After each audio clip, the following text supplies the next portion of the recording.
রাজধানীর পূর্ব আগরতলা থানার অন্তর্গত এক আবাসনে গৃহবধূ তার ৮ বছর বয়সী সন্তানকে কুপিয়ে হত্যার চেষ্টার দায়ে এক ব্যক্তিকে দোষী সাব্যস্ত করে যাবজ্জীবন সাজা শোনাল পশ্চিম জেলার ফাস্ট ট্র্যাক কোর্ট। ঘটনার বিবরণে জানা যায়, এই চাঞ্চল্যকর ঘটনাটি ঘটেছিল ২০১৯ সালের ২৯ মার্চ। পূর্ব আগরতলা থানার অন্তর্গত একটি আবাসনে এক মহিলা তার ৮ বছরের সন্তানকে নিয়ে বসবাস করত।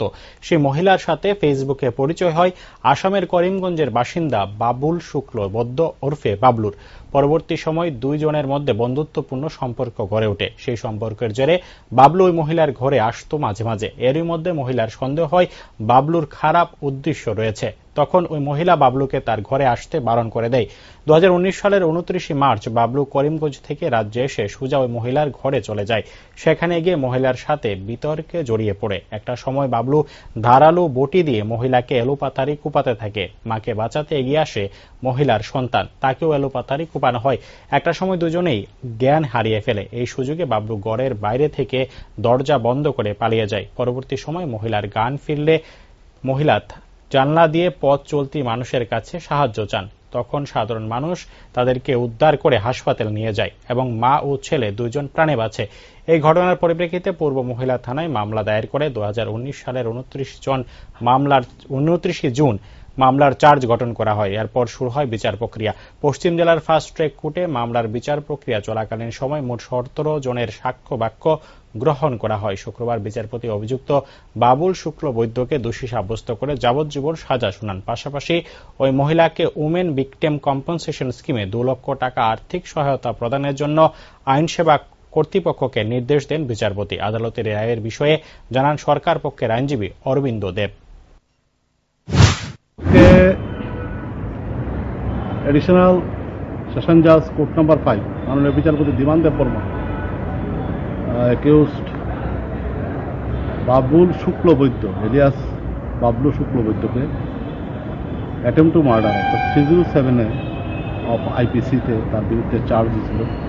সেটা তার বিরুদ্ধে প্রুভ হয় এবং তাকে দোষী সাব্যস্ত করেন এবং পরবর্তী সময় সেন্টেন্স হিয়ারিং করেন এবং তাকে যাবজ্জীবন কারাদণ্ডের আদেশ দেন।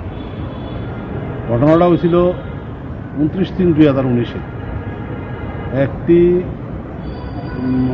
মহিলা ওর ৮ বছরের বাচ্চারা নিয়ে আগরতলা শহরের একটা অ্যাপার্টমেন্টের 4 তলাতে সে ভাড়া থাকতো।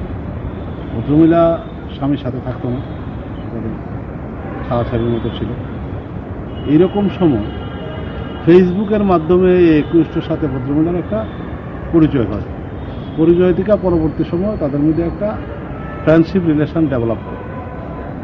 তো ছেলেটির বাড়ি হলো এই যে আজকে যারা যাবজ্জীবন কারাদণ্ডের আদেশ দিলেন মাননীয় বিচারপতি, এর বাড়ি হচ্ছে করিমগঞ্জের থেকে সে এখানে আসছে। একটা সাক্ষীতে এসছে, সে তারও আগে একাধিকবার এসছে।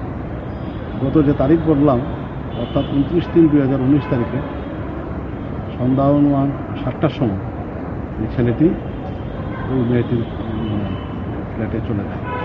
তখন মেয়েটি ওই ভদ্রমহিলা এবং ওনার ছেলে ছিল ঘরে। বাইরের থেকে যখন ধাক্কা দেয় তখন বুঝতে পারে যে ও এসছে, ওকে তারা না করে। মেয়েটি আগেই যখন তার বদ উদ্দেশ্য ধরা পড়ে তখন তার সাথে তাকে বারণ করা হয়েছিল যে মেয়েটির বাড়িতে না আসে। তো তারপরে সে আসে, ঘরের দরজা ভেঙে সে ঘরে। ওই সময় পাশের ফ্ল্যাটে কেউ ছিল না। মন ঢুকিয়া কথা একটু ঝগড়াঝাটি শুরু করে হঠাৎ করে সে রান্না করতে বটি দাও নিয়ে